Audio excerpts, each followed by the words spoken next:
original. Então nós estávamos agora voltando a essa discussão, mas sem olhar a formulação direta pela equação de campo, e ver que tem um aspecto interessante na derivação do tensor de energia-momento, né? Então a gente está observando o seguinte. Já está bem colocado.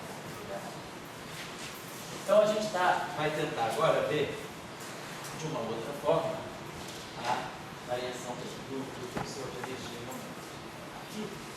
E usando a formulação canônica, partindo desse lagrangiano. Então a gente vai ter que verificar aonde é que o nosso tensor de energia-momento tem derivada do campo. Então a derivada do campo está só contida nesse termo aqui, F'I, F'I. Então esse termo aqui, ele só vai contribuir a partir do termo de propagação. Então basicamente a gente vai ter que derivar esse termo aqui em relação a dmi a k. Para evitar problema de como esse índice mi está aqui e esse índice mi está aqui somado, vamos chamar esse, vamos derivar o seguinte, vamos pegar F como se a gente pegasse assim, F alfa beta, F alfa beta, é esse termo aqui, e vamos derivar em relação, derivar em relação a dmi a k. Então você vai fazer assim, a variação em relação a dmi a k, tá? Vai ser esse termo. Então vamos chamar, esse aqui vai ficar menos, na verdade eu vou estar derivando isso aqui, menos 1/4. E aí para evitar problema de confronto de índice, esses índices aqui estão saturados entre si, vamos chamar aqui, sei lá, de rho sigma, rho sigma. Olha lá. Então a gente vai ter que derivar, né, em relação a essa variável aqui, dmi a k. Então vai ser a derivada desse vezes esse, mais esse vezes a derivada desse. Então, na verdade, isso aqui é um quadrado. Então é a derivada do quadrado, 2 vezes a derivada de um vezes o outro. Então vai ficar menos 1/2.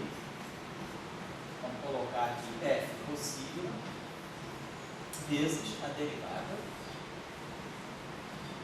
do F possível em relação a dmi a k. Que é a derivada de um produto, quer dizer, de um quadrado, né? Fica a derivada desse vezes esse, mais esse vezes a derivada desse. Mas aí a gente pode renomear isso e acaba mostrando que os dois termos são iguais. Então é como se eu derivasse só esse aqui. Agora, esse cara aqui. Oi? Eu cheguei em 1 minuto nas aulas de aula, tem que aquele termo de mi, tio. Esse termo a gente trabalhou na aula passada. A gente mostrou esse termo aqui. Essa derivada aqui, ela está medindo a derivada em relação a xmi, mas via dependência de campo e derivada de campo. Aqui, essa derivada é aquela derivada que a gente chamava de derivada explícita. Lembra que a gente fez isso na aula passada?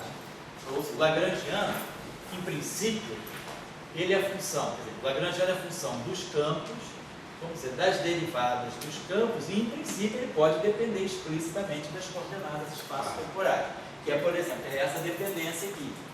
Esse termo aqui não é campo, então tem uma dependência explícita, x via corrente. Aí a gente falou o seguinte, derivar em relação a xmi é derivar em relação a φ e derivar φ em relação a xmi.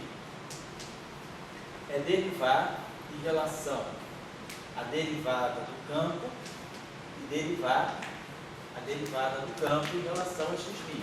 E aí, então esse termo aqui, ele é só a derivada explícita em relação a x. Agora, aqui seria, o termo mediria a derivada em relação a xmi do lagrangiano, mas mantendo φ constante, que é derivada, quer dizer, é uma derivada parcial. Você está medindo só a dependência explícita de x.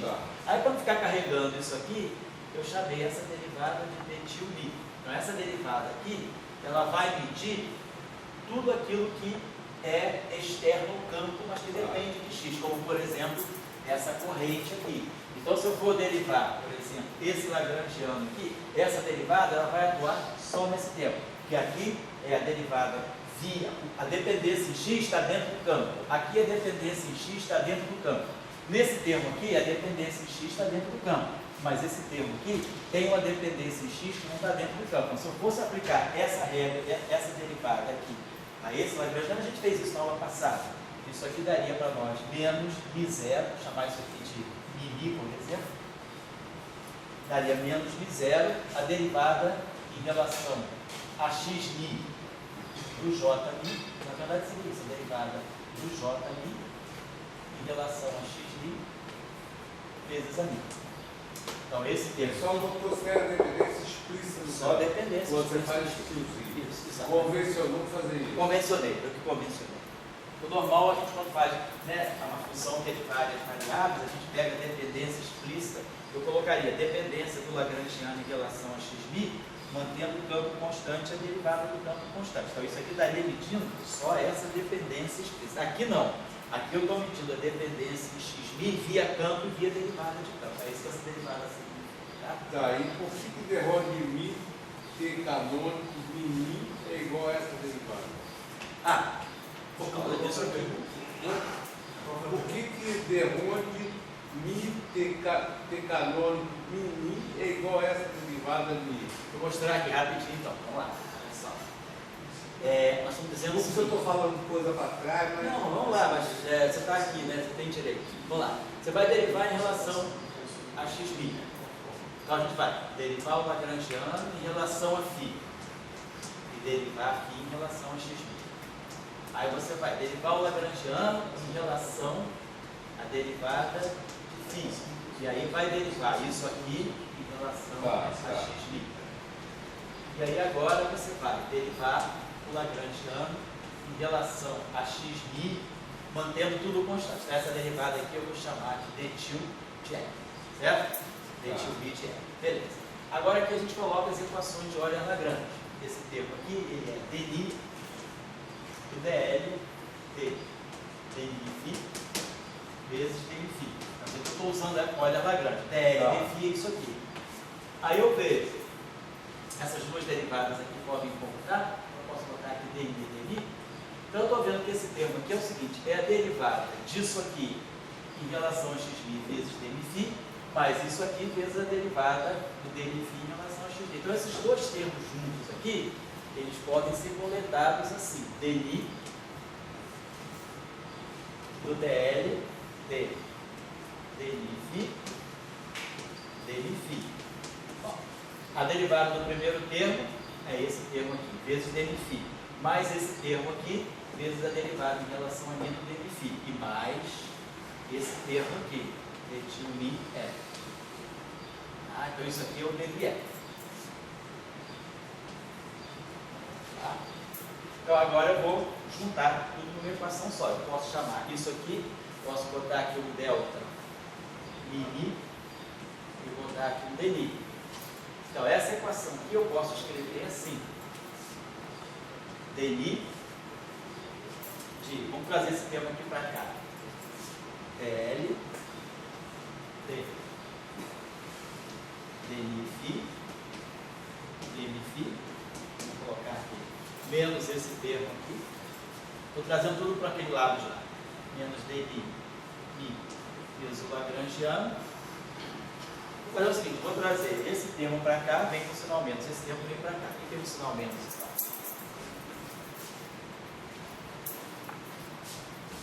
Igual a menos dni.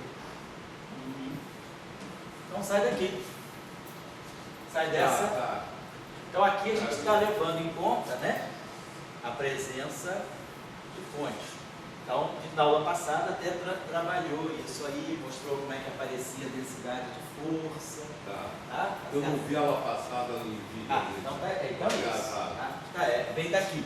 Vem só. Agora, se o Lagrangiano não tiver dependência explícita em x, esse termo aqui é zero, e aí a gente tem uma legítima lei de conservação. Já vi. Aqui é uma equação de continuidade, mas que não corresponde a uma equação de conservação da energia do sistema. Tá certo? Isso aqui parece. Bom, então a gente estava fazendo esse cálculo.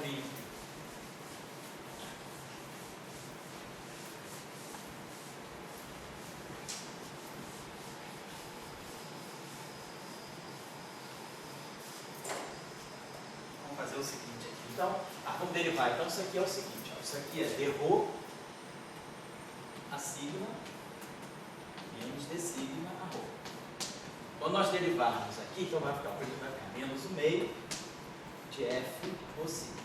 Aí agora, derivada desse termo em relação a esse. Então, botei esse delta de ρ e esse delta de kappa sigma. Né? Quando eu derivar esse termo em relação a esse, isso aqui só não vai ser zero se esse termo aqui, se esse ρ for igual ao μ e esse sigma for igual ao kappa. Né?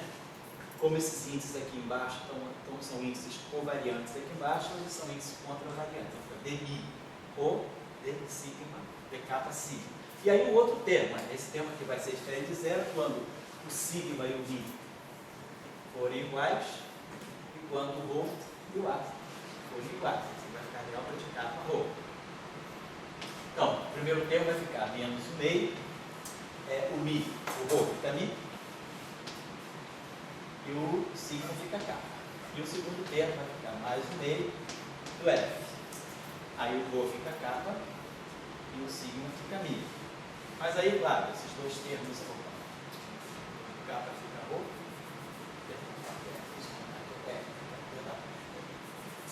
o ρ fica μ e o sigma fica kappa. μ kappa. E aqui vai ficar o sigma, o ρ fica kappa e o sigma fica μ. E aí, claro, isso aqui é menos μ kappa. Então esse termo aqui desaparece e aí fica menos f de kappa. Então essa derivada aqui, no final de tudo, ela dá para nós, né, menos f de kappa. É isso aqui. O sigma, né? Ficou então menos f de kappa. Então essa derivada, isso tudo aqui. Sem o fator 2, né?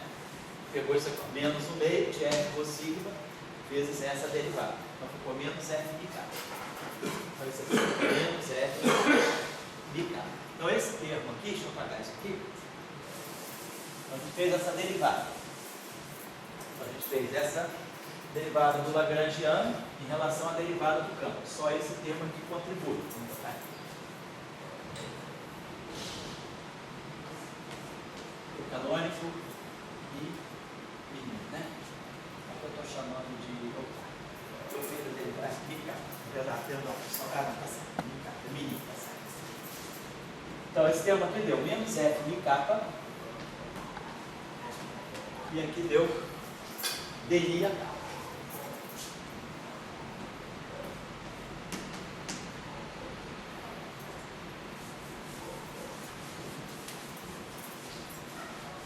E agora o outro termo, que é esse termo aqui já foi feito, agora menos delta I, mesmo Lagrangiano. O que é isso tudo aqui? Vou deixar assim. Então, está observando aqui, ó, esse termo aqui. Esse termo aqui agora, se a gente fizer uma transformação de gauge, esse cara é invariante, mas esse cara aqui não. Isso aqui vai em dI por uma transformação de gauge, isso aqui vai em uma kappa mais d kappa da função, da transformação, parâmetro, da função parâmetro de gauge alfa. Então, por uma transformação de gauge, esse cara aqui é igual a ele mesmo, quer dizer, o f kappa, f de kappa é o f' de kappa, por transformação de gauge, ele não se transforma, porque as derivadas se cancelam. Mas esse termo aqui vai ganhar um termo extra, vai ficar mais f de kappa d kappa alfa. Então esse termo aqui faz com que a simetria de gauge seja perdida. E por outro lado também, esse tensor não surge como simétrico em μ, porque antes nós tínhamos isso. Antes desse tensor, o que nós tínhamos era f μ, f μ kappa vezes f kappa μ. Já vou lá. Então se eu trocar μ por μ, esse cara aqui vai ficar f μ kappa e esse cara aqui vai ficar f kappa μ. Mas aí eu posso abaixar esse kappa e levantar esse kappa. E aí eu troco aqui kappa μ e aqui eu troco μ kappa. Então, esse tensor aqui, ele é simétrico em μ. Se eu trocar μ por μ, estou dizendo isso. F μ kappa, f kappa μ é igual a f μ kappa, f kappa μ. Estou trocando μ por μ. Mantém o kappa paradão. Então, esse μ que está aqui embaixo, ele vem para cá. E esse Mi que está aqui em cima vem para cá. Mas é o que a gente fez. A gente abaixou esse kappa e subiu esse kappa. Mas agora, esse cara aqui é a mesma coisa que F Mi kappa. E esse cara aqui é F kappa ali. Troca dois sinais menos, né? Então, quer dizer, esse tensor aqui é igual a isso. Porque a gente mostrou que, na verdade, isso aqui é igual a ele. Então, esse tensor é simétrico em Mi e é invariante de gauge. Já esse aqui não. Quando eu pegar esse termo aqui, isso aqui é F Mi kappa vezes D Mi a K. Vamos trocar então Mi por Ni. Esse cara aqui vai ficar Ni kappa, esse cara aqui vai ficar Mi kappa. E agora, posso até levantar esse cara aqui, posso até abaixar esse cara aqui, levantar esse, não tem jeito. Não tem como eu mostrar que isso aqui é simétrico. Se eu for trocar Mi por Ni, esse Mi vai aparecer no F e esse Mi vai aparecer na derivada. Não tem como mostrar que esses dois termos são iguais. Então, esse tensor não é simétrico. Então, esse termo aqui, esse aqui é simétrico, mas esse aqui não. Então, quer dizer, ele deixa de ser simétrico, simétrico e mini, deixa de ser simétrico e ele também deixa de ser invariante de gauge. Então, ele perde todas as propriedades que a gente esperaria de um bom tensor de energia e momento. Ter uma densidade. No caso mais geral de Maxwell Proca. Esse é o caso geral de Maxwell Proca. Mais geral. Mesmo que não tivesse Proca. É isso que eu ia perguntar, porque esse primeiro termo aí É só Maxwell. Maxwell. É só Maxwell. Então o problema já está em Maxwell. Se a gente pegar e esquecer esse termo aqui, pode esquecer tudo. Não tem corrente, campo de Maxwell livre. Se eu pegar o campo de Maxwell livre, tensor de energia momento canônico, sai esse aqui. Agora vamos fazer uma seguinte. O termo de corrente ainda piora mais ainda. Né? Exato. Você perde mais esse aqui. Então o termo de Maxwell já não é simétrico. Qual é o caso? Nem invariante de gauge, né? Nem invariante de gauge. Só que eu ia chamar a atenção de uma coisa. Mas, pensando. Temer, esse governo está quebrando tudo, sabe? Quebra todas as simetrias. Vamos lá, todos os princípios estão quebrados. Né? Só não quebrou com a variância, só faltava isso. Né? Então aqui vamos colocar o seguinte. Então, imaginar esse termo está assim, ó, F Mi kappa, D Mi a kappa. Vamos fazer o seguinte. Vamos somar e subtrair esse termo aqui, menos D kappa a Ni, mais F Mi kappa, D kappa a Ni. Não fiz nada. Eu só somei, subtraí e somei essa mesma quantidade. Aí, claro, aqui eu formo um F Mi kappa. Então, forma aqui, vou botar aqui. Fazer o seguinte, aqui tem um sinal menos, né, Fernando? Que é menos, né? Então, aqui vai ficar, então, é menos isso, que é isso aqui, mais isso, boto menos aqui. Estou pegando esse termo aqui. E aí eu fiz o seguinte, nessa grandeza aqui, entre parênteses, eu somei, subtraí essa grandeza aqui. Mas aí, claro, compensei com esse termo. Então, esse termo aqui cancela esse, isso aqui é uma identidade. Eu só estou mexendo nesse termo aqui. Aí, tudo bem, esse termo aqui fica menos F Mi kappa vezes menos F kappa Ni. Então, vai ficar mais F Mi kappa, F kappa Ni. Então, esse termo aqui me restitui Maxwell, que é o que a gente tinha, F Mi kappa, F kappa Ni, menos delta Mi Ni. Agora, esse termo aqui sobra. Então, tudo bem, resolvi o problema. Porque esse cara aqui é invariante de gauge e é simétrico. Mas ele não é tudo, sobrou esse pedaço aqui. Agora, nesse pedaço aqui, vamos fazer a seguinte coisa. Vamos escrever esse termo aqui como sendo menos D kappa, F Mi kappa, vezes a Ni, mais D kappa, F Mi kappa, a Ni. Então, eu peguei esse termo que está sobrando ainda e fiz aquele truque de sempre. Escrevo como a derivada do produto e está aqui. Então, esse termo aqui, então, esse termo aqui, eu posso usar as equações de campo. Então, esse termo aqui, eu estou só pensando no caso mais simples, que é Maxwell puro, livre, só para ver aqui onde está o problema. Então, esse termo aqui eu posso trocar, fica kappa Mi, mas no caso de Maxwell puro, as equações de campo são D Mi, F Mi Ni igual a zero. Estou jogando fora tudo isso aqui. Então, esse termo aqui fica zero. E aí, o que aconteceu? estou mostrando que o meu T canônico mini vai ser F mi kappa vezes F kappa mi menos esse aqui, eu só manipulei aqui, então isso aqui se mantém, menos delta mini E. Só que agora apareceu esse termo aqui, menos T kappa F mi kappa ani. Então nós estamos fazendo o seguinte, nós pegamos o tensor canônico e fizemos esse truquezinho. No fundo, o que eu fiz aqui foi antissimetrizar, mas aí, claro, tem que jogar esse termo. E aí a gente mexeu nesse termo aqui, usou as equações de Euler-Lagrange para o Maxwell livre, e aí a gente mostrou, esse termo aqui é o nosso tensor de energia-momento anterior, é o T mini, não é o canônico, é o T mini que saiu das equações de campo, ele é invariante de Gauge e ele é simétrico. É exatamente o que a gente obteve. Mas aí, a diferença entre esses dois tensores de energia-momento é esse termo aqui. Então, esse aqui é o canônico, esse aqui é o que a gente tinha feito na nossa proposição inicial, e aí aparece esse termo. Se nós olharmos, né, esse termo aqui, o que eu estou fazendo? Eu estou jogando a esse termo aqui uma quadra de divergência. O que é a energia para nós? A energia e o momento. A gente vai ter que integrar, a gente faz a integral da densidade. Quando eu for tirar, deixa eu pegar aqui, a energia, deixa eu botar aqui, de 0, 0, então vou botar assim, T canônico 0, 0. Vai ser T 0, 0. Mais aqui, menos, na verdade, né? O D kappa do F 0 kappa a 0. Só que, como isso aqui é 0, isso aqui só pode ser índice espacial. E o termo ali em delta mini lagrangiano? Ele está aqui dentro. Eu estou chamando isso tudo aqui, é isso aqui. Tá? Isso tudo aqui é o meu T mini. É o antigo. Tá. Só tem esse termo, a diferença entre os dois tensores de energia e momento é esse termo aqui. Agora, se eu pegar a componente 0, 0 do T mini canônico, ele vai ser a componente 0, 0 do T bonzinho, vamos dizer, do tensor que é simétrico da de Gauge, e vai aparecer esse termo extra.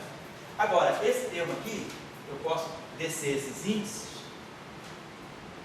ficar mais aqui. Mas isso aqui é o campo elétrico sobre C. É a iésima componente do campo elétrico sobre C. E isso aqui é o φ sobre C. Então, esse termo aqui, na verdade, é uma divergência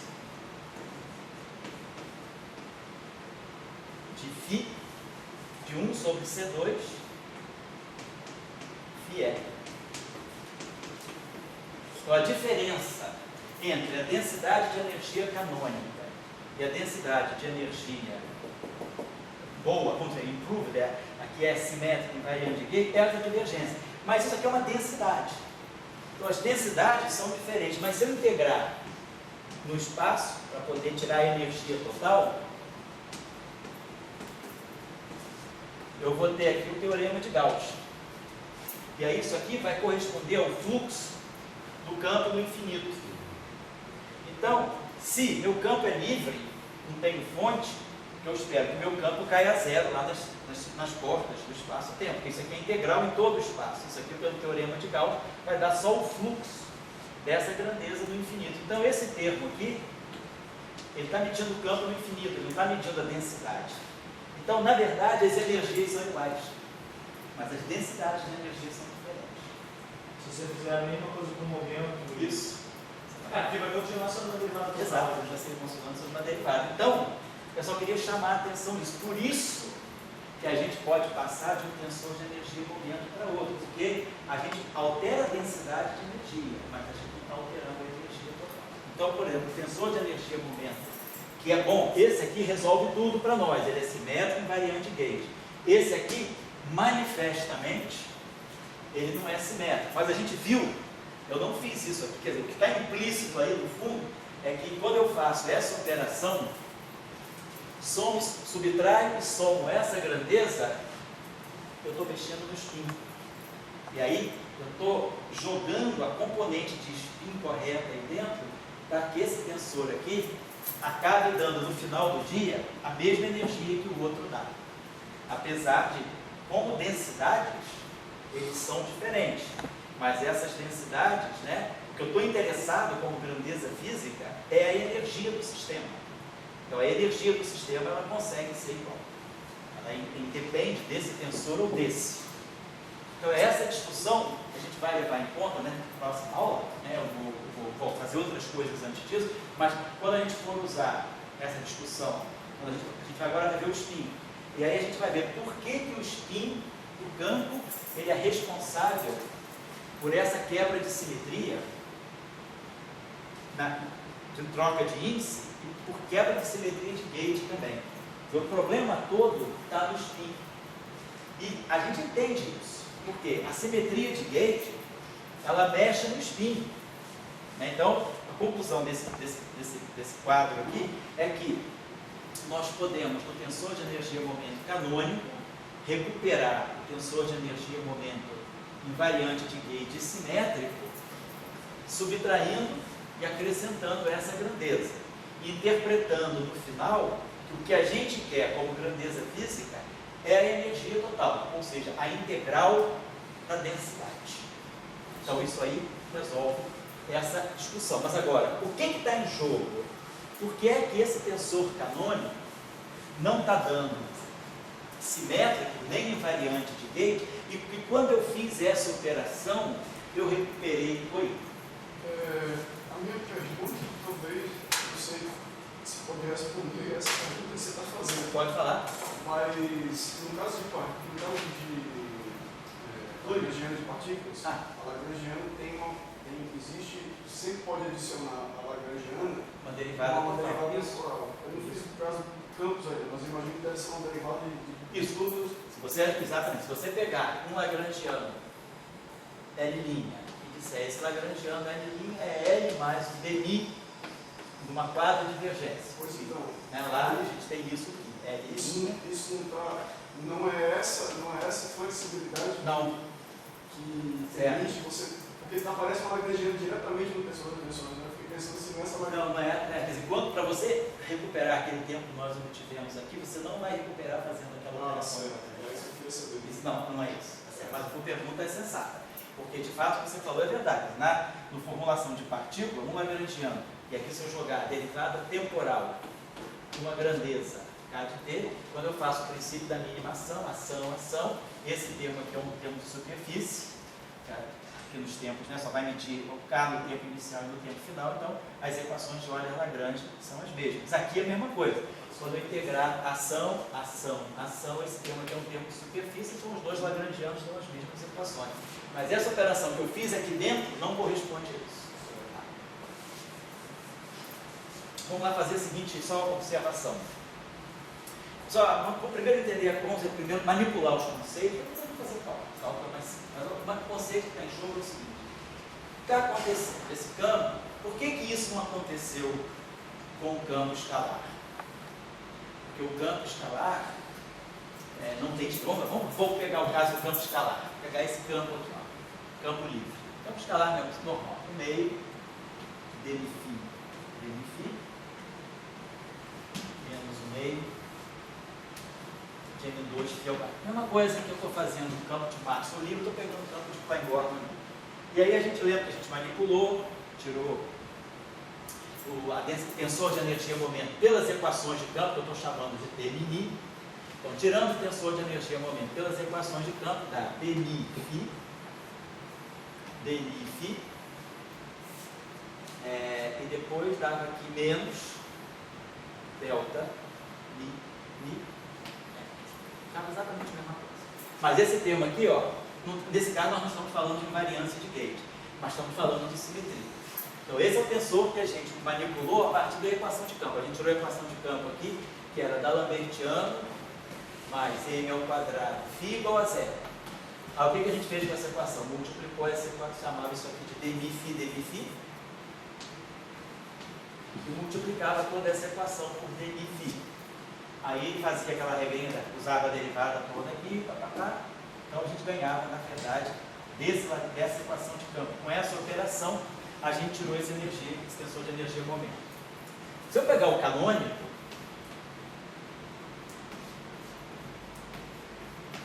vai derivar o lagrangiano.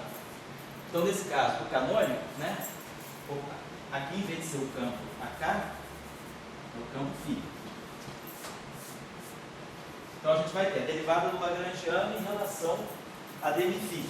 Cancela esse fato, bota aqui só para não ter problema de índice repetido, chama isso aqui de lambda, isso aqui de lambda. Então, quando eu derivar esse lagrangiano em relação a dμφ, vai produzir duas vezes esse aqui. Então, vai produzir um d lambda φ vezes um delta de lambda mi. Então, vai produzir aqui um dμφ, que eu vou multiplicar. Então, essa derivada aqui está dando isso aqui, dμφ, que eu vou multiplicar pelo dμφ, menos delta mi é. Então, os dois lagrangianos coincidem, no caso do escalar.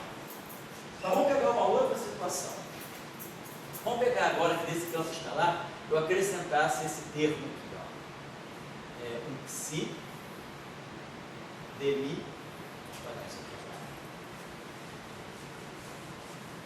Nós já tínhamos feito esse exemplo aqui. A gente pegou um lagrangiano que tivesse aqui esse termo assim, d'Alembertiano de φ vezes d'Alembertiano de φ. Nós trabalhamos, fizemos esse caso anteriormente.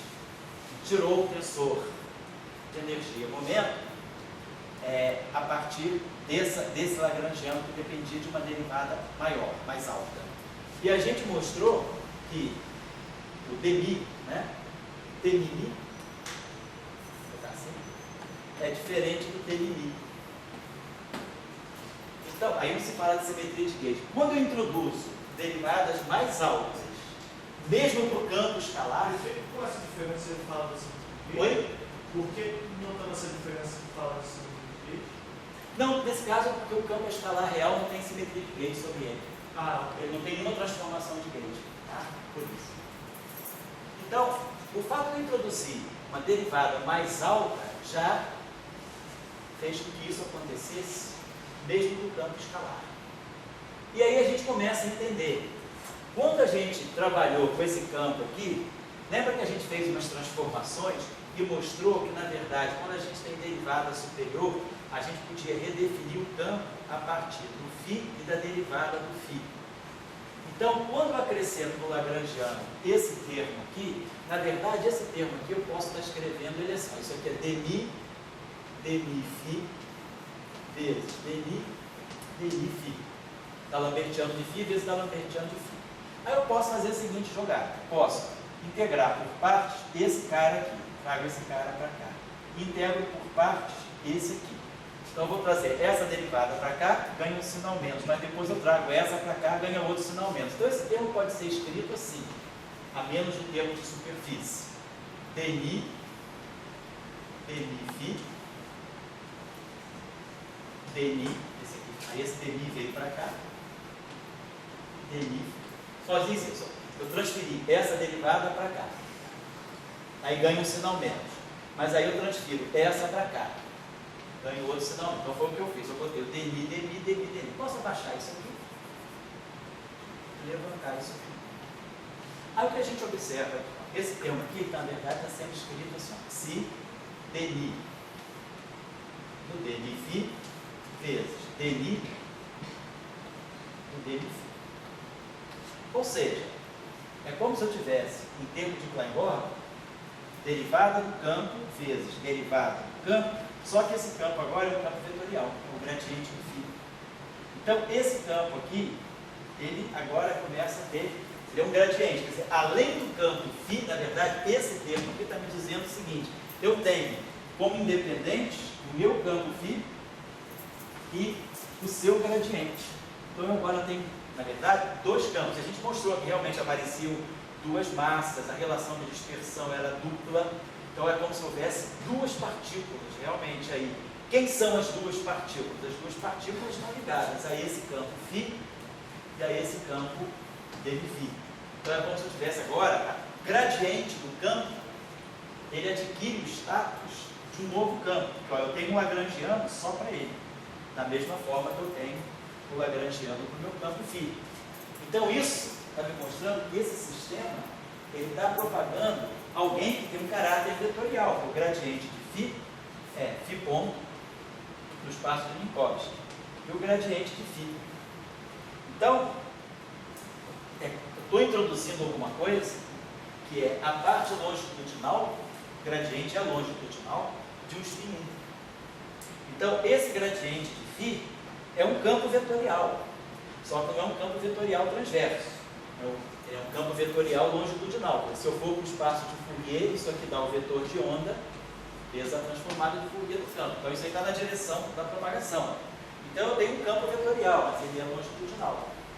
Então, isso está me dizendo que eu trouxe alguma coisa com spin para o problema. E aí eu perdi a simetria do tensor de energia e momento. Então, só isso aí não é prova nenhuma. Então, aí é só a motivação. Então, a gente começa a ver que o que pode ser perigoso, que pode destruir a simetria do tensor de energia e momento canônico, é a presença de spin. Bueno, vamos perguntar agora. Outras simetrias podem fazer com que o tensor fique diferente do canônico, como por exemplo, ao invés de spin, do spin? Não, quer dizer simetrias internas. Se houver simetrias internas, se a presença de simetrias internas pode fazer com que o tensor canônico seja diferente do outro. Não, porque o que está em jogo é simetria por troca de índice e invariância de gauge. Invariância de gauge está ligada ao spin. Apesar de não parecer muito, quando você faz essa transformação de gauge em campo de Maxwell, né, você faz o seguinte: φ' é igual a φ mais a derivada temporal da função alfa.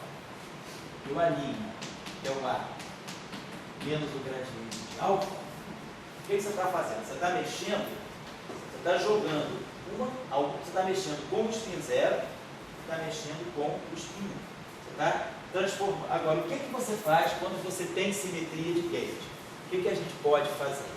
Essa transformação de gauge, o que ela me permite? Quando a gente curso de mecânica, no elétrico eu já fiz isso, mas só de repente você lembra, eu posso fixar o gauge.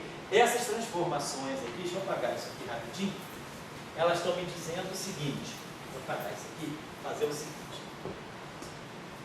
Vamos escrever as equações de Maxwell. Divergência de E no vácuo, igual a zero. Campo livre. Rotacional de B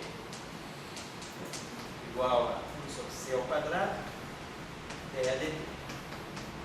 Vamos substituir os campos pelos potenciais. Então, a divergência de E vai ficar menos laplaciano de φ. Menos dAdt. Então, vai ficar menos ddt da divergência do A. Então, isso é essa equação aqui. Vamos escrever aqui essa equação. Essa equação vai ficar rotacional de B, rotacional do rotacional do A. Vai ficar o gradiente do divergente de A menos o laplaciano do A igual a 1 sobre C ao quadrado, derivada temporal, o gradiente vai ficar menos o gradiente de φ. Então vai ficar menos 1 sobre C ao quadrado, gradiente do φ ponto, que é a derivada temporal, atuando no gradiente do φ. E o outro termo é dAdt, ficar menos 1 sobre C ao quadrado, aí vai ficar uma derivada segunda do t, no tempo atuando no A. É o que dá justamente, né? A gente começa a ver uma equação de onda para o A, mas não vê uma equação de onda para o φ. E são as equações de Maxwell puras, né? Deixa eu apagar aqui um instantinho. Vamos agora, só que o que eu quero mostrar com isso? Quero mostrar qual é a relação entre a simetria de gauge e o spin. Então vamos lá, no campo. Por que essa simetria de gauge ela controla o spin do campo? Vamos lá. Então vamos fazer a transformação de gauge. Eu posso fazer o seguinte: eu posso sair do potencial φ e ir para um potencial fininho. É φ mais ddt do alfa. E tem a linha igual a A menos gradiente de alfa. Vamos fazer o seguinte: vamos tirar a derivada temporal da primeira equação. Vai ficar ddt do fininho igual a ddt φ mais derivada temporal segunda do alfa. E vou pegar aqui divergência dessa equação. Divergência do A' igual a divergência do A menos o laplaciano do alfa. Vou deixar isso aqui. Isso aqui eu não vou poder apagar isso aqui. Bom, então, eu agora posso apagar, quer dizer, eu posso agora pegar essa equação aqui e somar esse termo com esse. ddt do filhinho mais divergência do alinho somando o lado esquerdo. ddt do φ mais a divergência do lado. Menos o laplaciano do alfa. Vou fazer o seguinte, né? Aqui a gente sabe que, deixa eu botar aqui rapidinho só, a transformação na verdade é essa, deixa eu só acertar aqui, a minha I é a I mais B alfa. Então, componente zero dessa equação é filhinha sobre C, isso aqui é φ sobre C, componente zero é 1 sobre C ddt do alfa. O que eu estou fazendo aqui? Estou só eliminando esses 6 aqui. Mas a gente pode fazer o seguinte, para poder gerar uma equação de onda aqui, vamos pegar essa equação aqui, vamos multiplicar por 1 sobre C2, 1 sobre C2 é 1 sobre C2. Então, vamos pegar essa equação aqui, vai ficar 1 sobre C, pegar essa equação aqui, 1 sobre C ao quadrado, aqui vai ficar 1 sobre C ao quadrado, estou só multiplicando essa equação por 1 sobre C ao quadrado. E aqui vai ficar, onde é que apareceu esse termo? Estou pegando isso aqui. Tá certo. O primeiro lado esquerdo aqui, então, estou somando esse lado com esse lado aqui, então, tá certo. Aí, 1 sobre C ao quadrado, ddt do φ, mais a divergência de A, aí. Mais 1 sobre C ao quadrado, d2 dt2 do alfa, menos laplaciano do alfa. Estou dando lambertiano do alfa. Tá? Então, eu estou dizendo o seguinte, nós temos essa grandeza aqui, é igual a essa grandeza, mais o D'Alembertiano do alfa. O D'Alembertiano é um operador reversível, ele tem função de Green. Então, se eu escolher, e esse alfa é um parâmetro livre.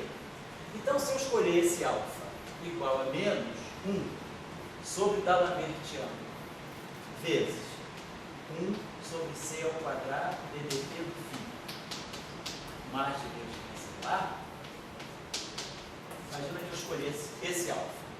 Igual você escreve assim 1 sobre o D'Alembertiano e tem 1 sobre a função de Green, né? Isso aqui é a função de Green, exato. Estou entendendo como se fosse uma função. No espaço dos momenta, isso aqui é como se fosse 1 sobre K2, isso aqui é um ômega, isso aqui é um K. E no espaço dos momenta, essa expressão é assim. Mas, claro, no espaço de configurações, eu estou entendendo como função de Green. Eu estou dizendo isso aqui. D'Alembertiano é um operador em X. Então, D'Alembertiano atuando na função de Green de X menos Y, isso aqui dá um delta 4. X menos Y. Quer dizer, na verdade, quando eu falo de 1, isso aqui é que faz o papel de 1 sobre D'Alembertiano. Quer dizer, D'Alembertiano vezes 1 sobre D'Alembertiano, que teoricamente dá 1. Mas matematicamente, o que eu estou dizendo é o seguinte, esse operador das coordenadas x, atuando nessa função de Green, vai dar a função delta de Dirac, a distribuição delta de Dirac. Então, isso é a expressão matemática correta. Mas eu estou só usando isso aqui, assim, se eu quiser olhar essa expressão aqui, na verdade, né, matematicamente falando, essa expressão tem que ser pensada assim. Alfa de x é igual a integral em d4y da função de Green do D'Alembertiano, g de x menos y, que está atuando menos aqui, menos 1 sobre D'Alembertiano, é essa função de Green, e esse operador, essa função de Green vai estar atuando em 1 sobre c ao quadrado, derivada, em relação à coordenada y0, coordenada temporal dentro do y. Então, se quiser, a gente pode botar assim, x menos x', até melhor botar assim, x menos x', derivada linha de t, φ, de t' x', vou botar aqui x', menos, mais divergência, nas coordenadas linha do campo A, x', t' x'.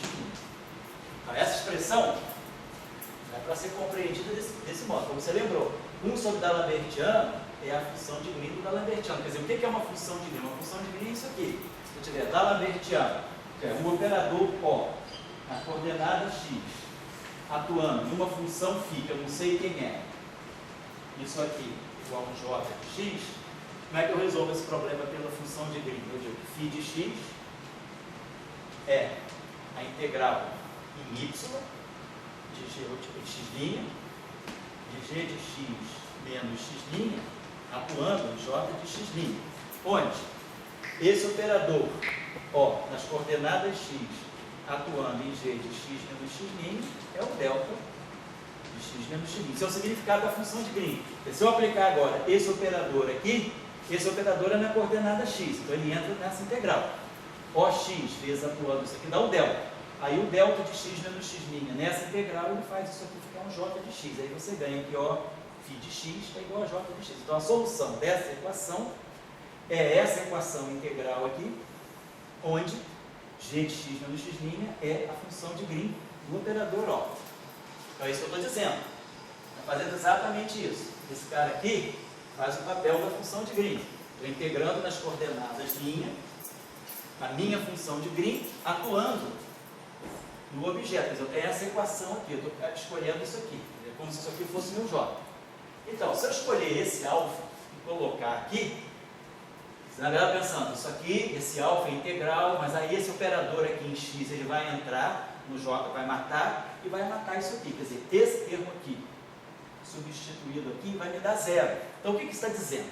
Devido ao fato da transformação de Gauge me permitir essa expressão aqui, eu posso sempre, se eu começar com uma configuração de potenciais quaisquer φ e A são quaisquer, eu posso sempre escolher o alfa de tal maneira que ele mate essa parte aqui e eu possa sempre trabalhar com potenciais mais restritos. Eu posso sempre escolher essa condição. Eu posso sempre passar de uma família de potenciais φ e A para uma família de potenciais φ' e A', onde 1 sobre c ao quadrado ddt do φ' mais divergência do A', aqui é a linha de x, eu não mexi nas coordenadas x. Então eu posso sempre sair de uma família qualquer, eu posso sempre, sem perda de generalidade, por causa da simetria de Gauge, trabalhar com essa família de potenciais aqui que satisfazem essa condição. Quer dizer, se eu substituir o φ pelo φ', os campos não sabem. Então, o E independe se eu tenho φ e A e φ' ali e B também. Então, as equações de Marx, elas não ressentem dessa transformação. E eu posso escolher os potenciais dessa forma. Então, esse é o primeiro ponto. Segundo ponto, se os potenciais satisfazem essa condição, vamos fazer uma nova transformação de Gauge. Vamos passar do φ' para um φ duas linhas. Φ duas linhas vai ser φ' mais derivada temporal de uma função beta agora. Outra função. Eu vou passar do A duas linhas para uma linha menos o gradiente de uma função beta. Estou fazendo uma segunda transformação de Gauge, mas eu não posso matar essa condição, eu já estou partindo dessa condição. Então, se 1 sobre c ao quadrado ddt disso aqui, a gente vai, agora faz a mesma coisa, 1 sobre c ao quadrado ddt do φ duas linhas. Aplica esse operador aqui, 1 sobre c ao quadrado ddt do φ', mais 1 sobre c ao quadrado d2 do beta. Tira a divergência da segunda, divergência de A duas linhas, divergência de A' menos laplaciano de beta. Soma essas duas equações. Aí eu vou ter 1 sobre C2 dt φ duas linhas. Então eu estou fazendo uma segunda transformação de Gauge. A mesma coisa aqui, 1 sobre c ao quadrado, aí de φ a, passei para φ' A' com essa condição. Agora eu vou passar do φ' A' com essa condição para uma segunda família, mas eu vou querer manter essa condição. O que isso vai me dar? Ficou aqui 1 sobre c ao quadrado, ddt do φ', mais divergência do A'. E aí agora apareceu isso aqui, ó, isso menos isso, da D'Alembertiano de beta. Se essa função beta for chamada uma função harmônica, eu posso escolher beta de tal maneira que o D'Alembertiano de beta agora é zero, chamada função harmônica. Então, se eu fizer uma segunda transformação de Gauge usando beta e beta for harmônico, se isso aqui é zero, isso aqui se mantém zero. Então eu posso passar da família FIA para a família filinha, linha e pôr isso aqui. Aí eu posso passar da família filinha, linha para a família filinha, A duas linhas, impondo a mesma coisa. Beleza. Só que, vamos observar o seguinte. Vamos voltar para essa transformação aqui. Φ duas linhas é filinha mais DDT do beta. A duas linhas é a linha menos o gradiente do beta. Agora, essa função beta satisfaz a essa condição. 1 sobre C ao quadrado D2 vetor beta é igual ao laplaciano de beta. Então, quando eu jogo, posso jogar agora. Então, estou lembrando dessa condição aqui, porque essa função é harmônica.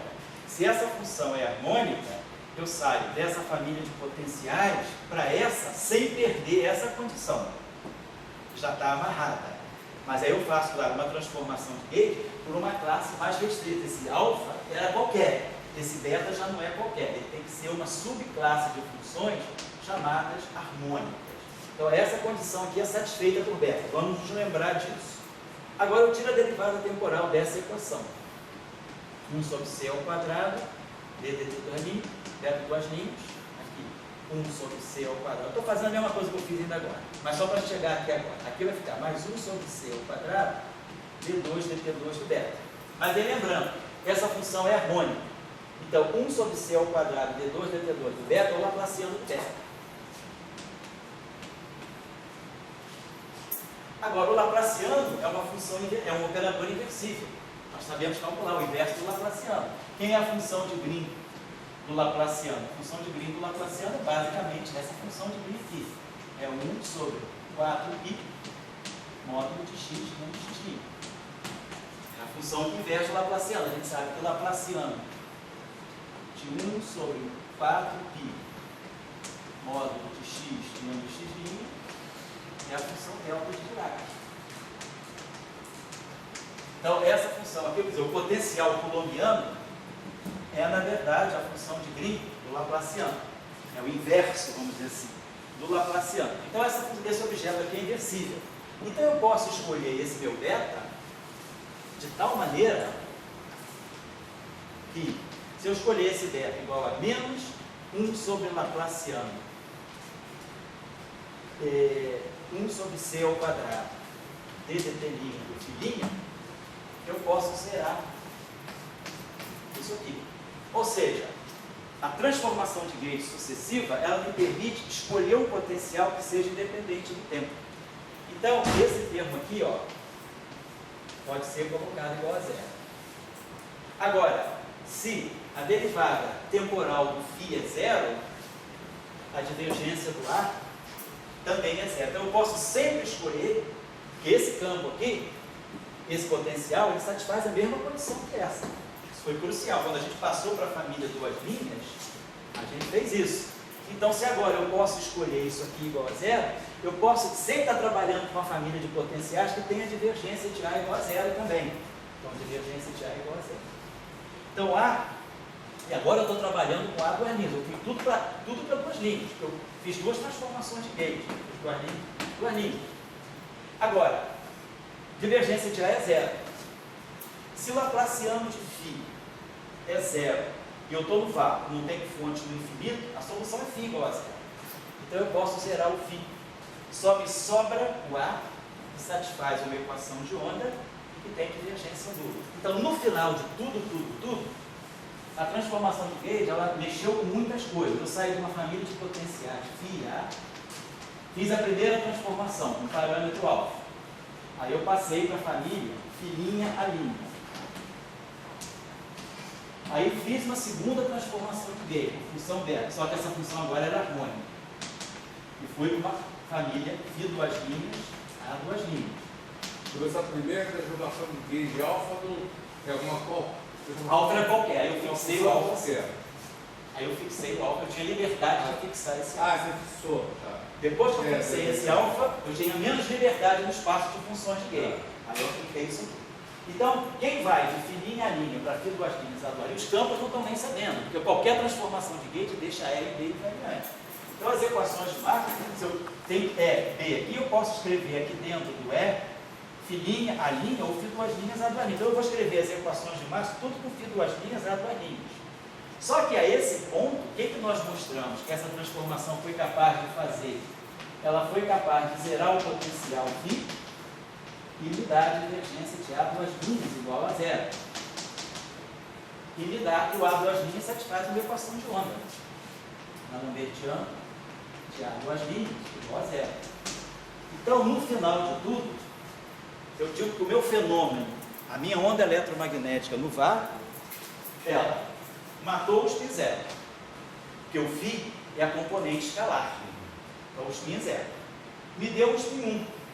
Só que um spin 1 transverso, porque a divergência de A é zero.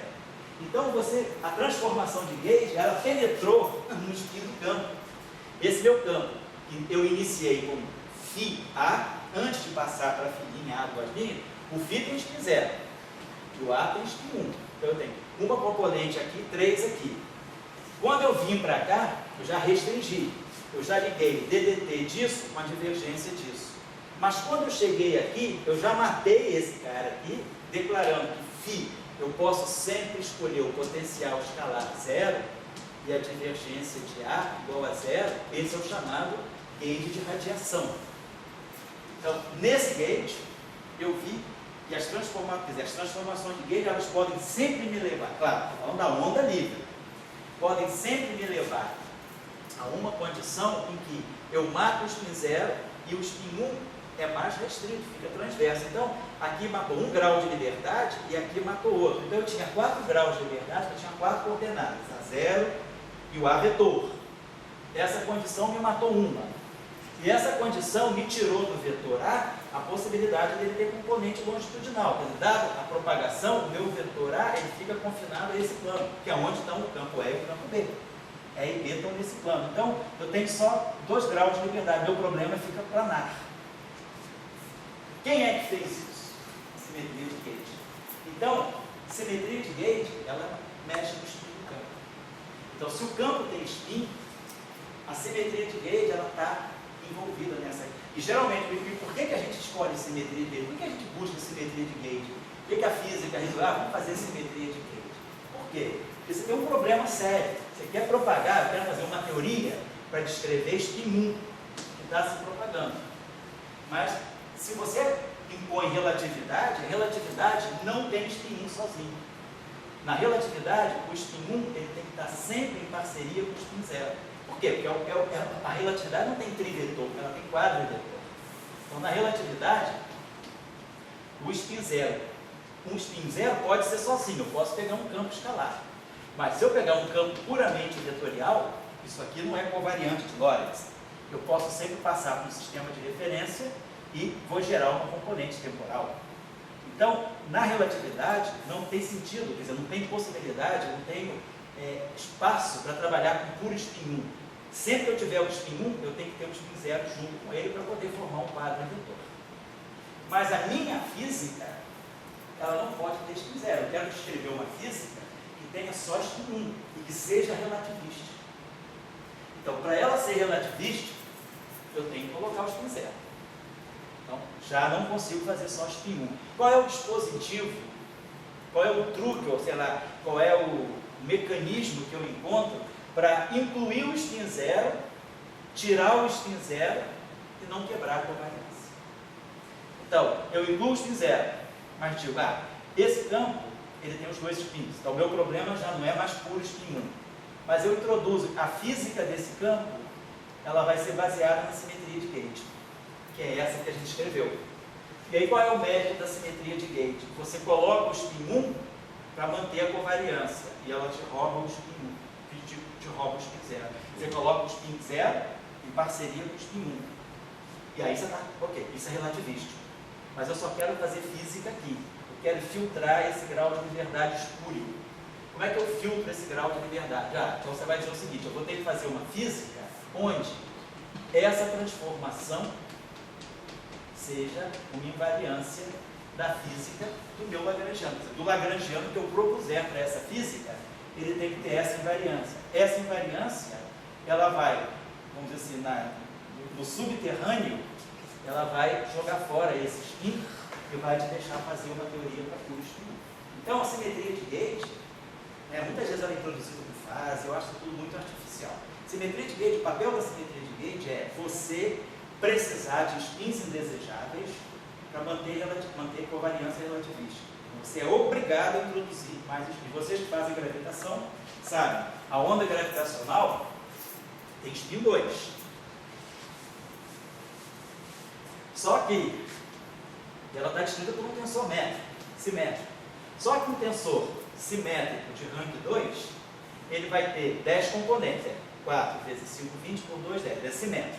Então, ele tem 10, nós vamos ter componente, ele vai ter, isso aqui vai ser spin 0. Cada índice desse tem parte escalar e parte vetorial. Então, spin 0, spin 1, e o Ni tem spin 0, spin 1. Quando eu 0 com 0 dá 0.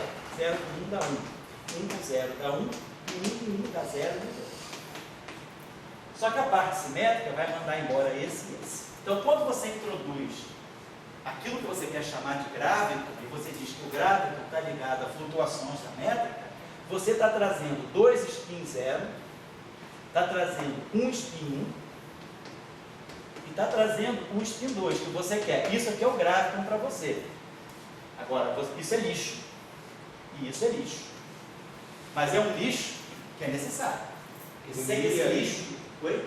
E aí pode assumir 4 valores e o Ni 4 valores. Exatamente. 1, 2, 3, 4. Só que é simétrico. Tá. Aí cai para 10. Tá, Vem de 16, cai para 10.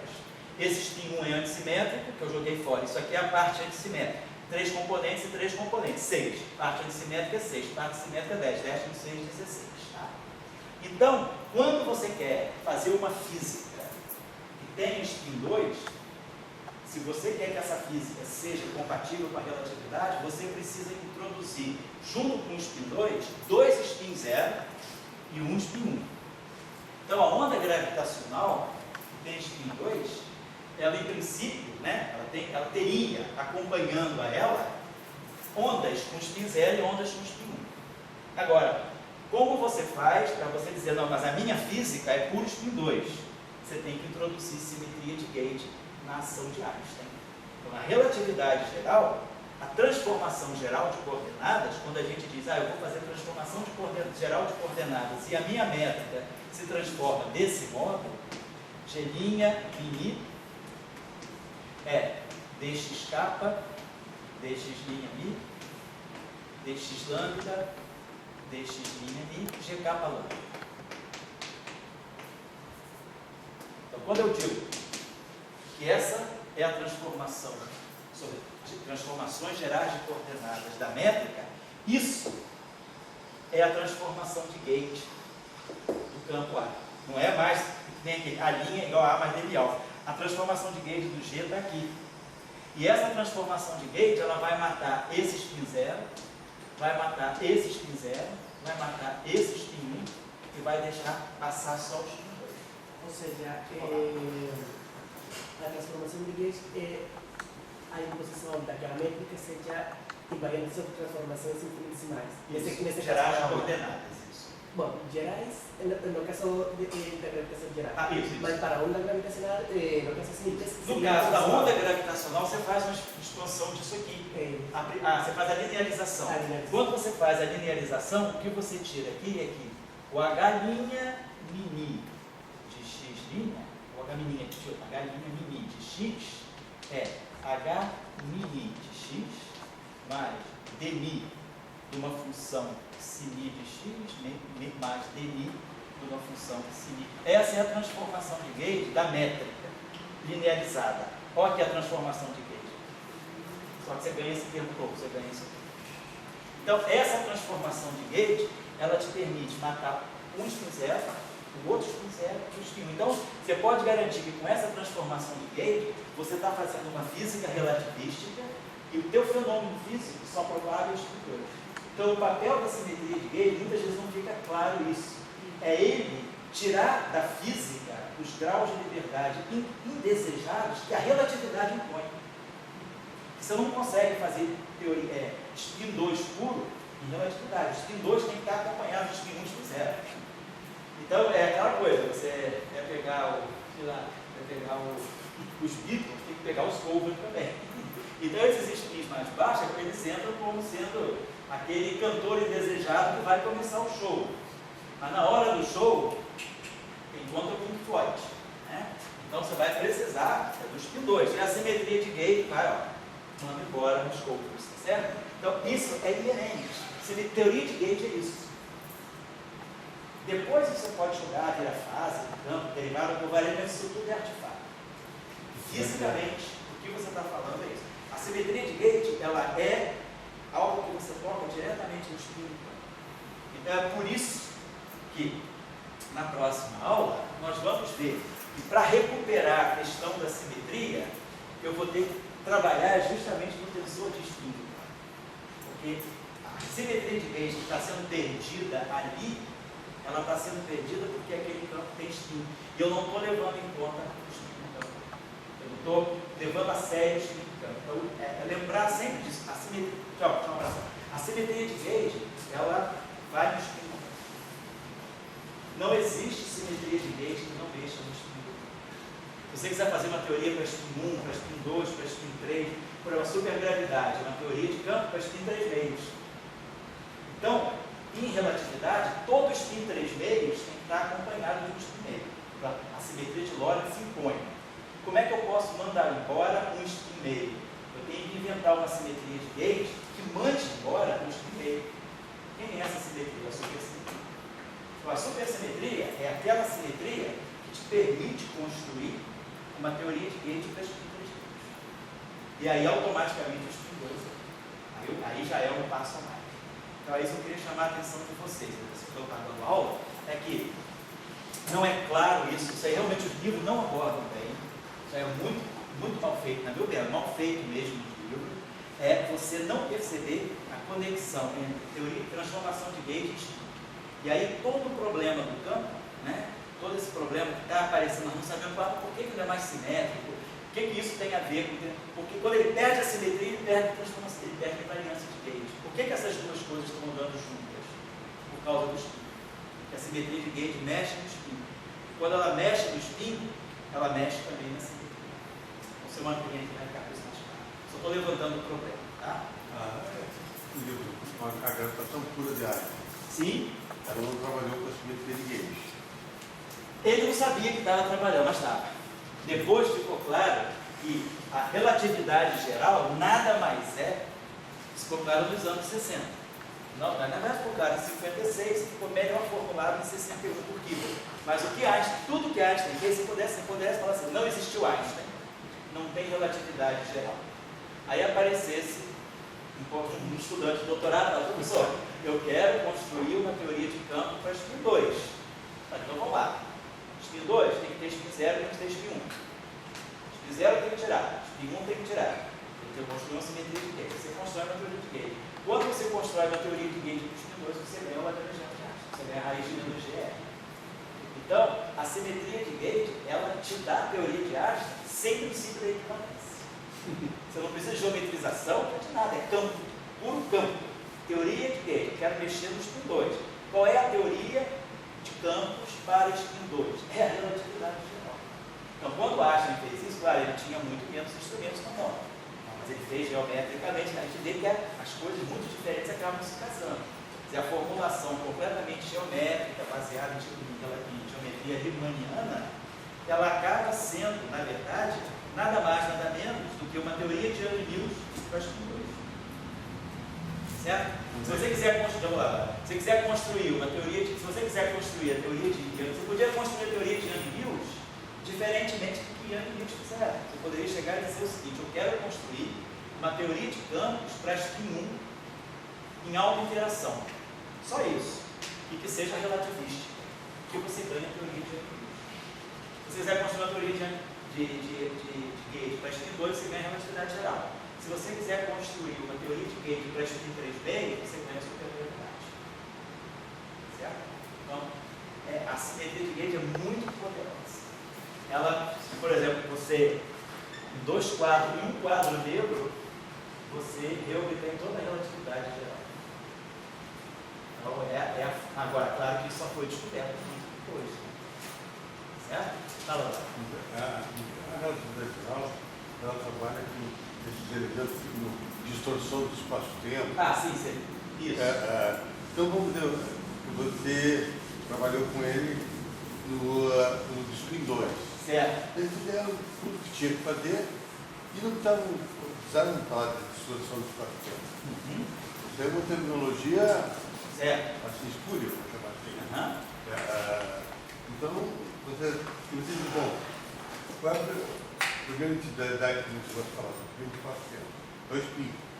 Então, Tchau aí. eu vou estudar o spin. Certo. Eu vou estudar o spin 2, e daí acabou isso, não tem distorção do espaço-tempo. Isso é uma formulação alternada, quer dizer, antes. Pode falar, desculpa. Nessa coisa que saiu agora, Das ondas? eles trazem essa regra que a distorção do espaço-tempo, etc. Eu não sei se isso é uma coisa assim meio. Essas coisas bem carregadas, assim, ou vira alguma felicidade. Eu não entendo bem felicidade. Mas é como o colega colocou aqui. Como é que é o seu nome mesmo? Alexandre. Por exemplo, ele colocou, na verdade, o que você está propagando é isso aqui. Agora, isso aqui pode ser interpretado como uma flutuação da métrica, uma deformação da métrica do espaço-tempo. Então, quer dizer, você depois casa, né? Quer dizer, essa simetria de... Quando você fala, propaga o campo de Marx, você fala, estou propagando a onda eletromagnética. Você não está propagando nada do espaço-tempo, você está propagando uma excitação no espaço-tempo. Ela não mexe com o teu espaço-tempo. Na gravitação, quando você mexe no spin 2, na verdade, você está mexendo, é como se você gerasse uma perturbação na métrica de Minkowski. Então, vamos dizer, a teoria de Gauge, esquece geometria, esquece tudo. Pensa só em Young-Mills. A teoria de Gauge, ela te dá uma onda de spin 2.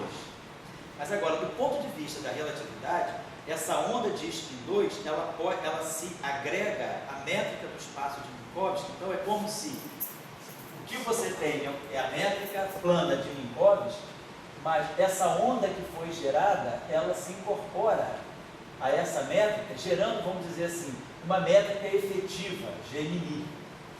Então, na verdade, quer dizer, a onda gravitacional é isso aqui, que tem spin 2, é uma perturbação que se propaga, só que ela se agrega, ela se acrescenta à métrica do espaço-tempo, e aí você vem com essa interpretação. Fisicamente isso não é necessário, né? Quer dizer, a onda é aquela H-mini. A onda é o H-mini. E daí acabou, o resto. Isso.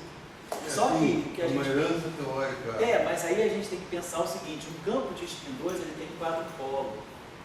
Então, quer dizer, quando você pega a onda gravitacional, você pega pelo quadrupolo. Então, quer dizer, como a onda eletromagnética tem dipolo, monopolo, dipolo, quadrupolo, né? Mas você pega a onda eletromagnética pelo dipolo, porque a onda eletromagnética é um vetor, quer dizer, o campo vetorial, né? É um vetor. Então, esse vetor aqui, então ele que está aqui dentro é um vetor. A gente viu, a gente pode zerar o φ, e quem se propaga é um vetor. Mas um vetor, naturalmente, ele define um dipolo. Então, a onda eletromagnética, a dominante dela é o dipolo. Como se eu tivesse uma onda escalar. Uma onda escalar, ela não tem vetor, ela tem spin zero. Então, uma onda escalar, ela é necessariamente um monopolo. Quer dizer, o multipolo dominante de uma onda escalar é o monopolo, porque o monopolo está associado a um ponto. O dipolo está associado a um vetor. E o quadrupolo está associado a 2 vetores. Como a onda gravitacional ela tem 2 índices vetoriais, quem se propaga é o H e J mesmo, quer dizer, você pode. A simetria de Gauge faz H00 igual a 0, H0i igual a 0. Então, quem sobra para você da onda gravitacional é o H e J, que é um H, tem 2 índices espaciais. Então, é H11, H12, H13, 2, 1, 2, 2, 2, 3, 3, 1, 3, 2, 3, 3. Então, você tem 2 vetores. Tem o índice I e o índice J. Então, a tua onda gravitacional, ela naturalmente, ela já nasce quadrupolo, porque ela tem 2 vetores. E aí você mede isso. Então, você mede, na verdade, a excitação, mas você mede sob a forma de um quadrupolo. Aí você diz que isso, aí você, vamos dizer assim, pela interpretação geométrica, você diz que isso é uma deformação do planeta. Mas, na verdade, fisicamente, é o que você falou, fisicamente eu estou medindo É essa perturbação. E essa perturbação tem dois vetores. Então, a onda eletromagnética, o multipolo dominante dela é o quadrupolo. Então, justamente a medição lá no LIGO, né, ela é feita justamente você sabendo que você já quer medir um quadrupolo. Então, é isso que você está medindo. Mas aí você diz, pela interpretação geométrica, uma onda, vamos dizer, tensorial simétrica, ela naturalmente vai entrar com uma pequena flutuação, uma pequena deformação em cima da métrica plana.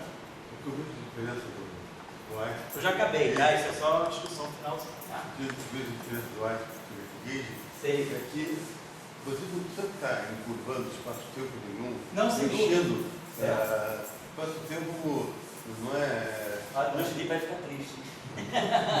Ele é gravitista mesmo. Não, eu entendo o que você está falando. A pergunta é a seguinte, a gente cria, na verdade são correntes de pensamento.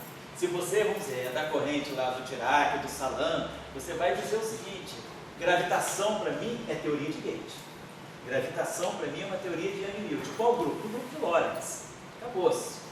Os einsteinianos, que é o pessoal da gravitação que é mais tradicional, né, que é a comunidade da relatividade geral, ela trabalha mais com essa visão geométrica, um espaço-tempo riemanniano, uma métrica, uma conexão, uma curvatura. Nós, da teoria de Gauge, a gente faz a coisa diferente. A gente fala, eu quero propagar spin 2, sei a simetria de Gauge correta do spin 2, vou construir interações não lineares a partir do spin 2. Aí você faz esse exercício que você ganha. Então, eu vou construir um lagrangiano final. O lagrangiano sai para você a raiz quadrada de μg vezes r. Você interpreta tudo aquela flutuação da onda a partir daquele Gemini, você gera uma conexão, tem a conexão de spin, gera a curvatura, e aí você gera os escalares.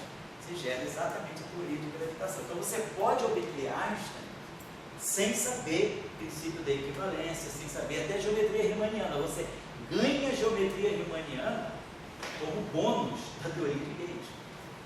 Eu acho que já tem uma coisa que eu acho que é a questão do correto pensamento. São duas velocidades diferentes.